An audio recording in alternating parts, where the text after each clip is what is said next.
గత ప్రభుత్వ హయాంలో అంటే వైఎస్ఆర్ కాంగ్రెస్ పార్టీ అధికారంలో ఉన్నటువంటి సమయంలో ఉపాధ్యాయులు చేపట్టినటువంటి నిరసన దాదాపుగా అందరికీ గుర్తుండే ఉంటుంది.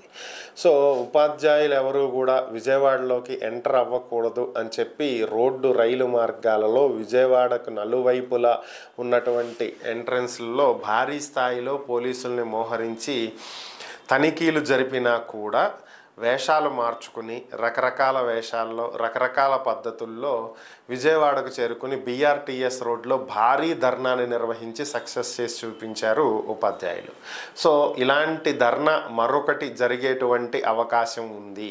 ఈ ప్రభుత్వ హయాంలో మరొక బీఆర్టీఎస్ని మీరు చూడబోతున్నారు అంటూ ఈరోజు ఉపాధ్యాయులు హెచ్చరించడం జరిగింది. ఈ నెల 10వ తేదీ నుంచి బోధనేతర మైనటువంటి కార్యక్రమాలకు దూరంగా ఉంటామని, దీనికి సంబంధించి డిఈఓలకి కలెక్టర్లకి ఈ నెల 10వ తేదీన మెమొరాండం ఇస్తామని చెప్పి తెలియజేశారు.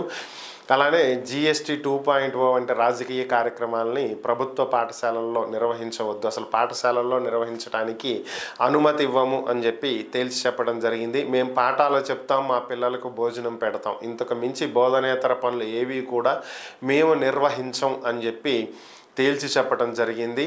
అలాగే సిపిఎస్కి సంబంధించి ప్రభుత్వం సరైనటువంటి నిర్ణయం తీసుకోవాలని, అలాగే పిఆర్సి చైర్మన్ని వెంటనే నియమించాలని, ఇంపీరియల్ రిలీఫ్ IR 30% వెంటనే అమలు చేయాలని, వీటికి సంబంధించి ప్రభుత్వం సరైనటువంటి స్పందన ఇవ్వకపోయినా, సరైనటువంటి నిర్ణయాలు తీసుకోకపోయినా మరొక బీఆర్టీఎస్ని చూడవలసి వస్తుంది అని చెప్పి ఈరోజు ఒక ప్రకటనలో ఉపాధ్యాయ సంఘాలు ప్యాక్టో ధర్నాలో తెలియజేయటం జరిగింది. మరి ప్రభుత్వం దీని మీద ఏ విధంగా స్పందిస్తుందనేది చూడాలి.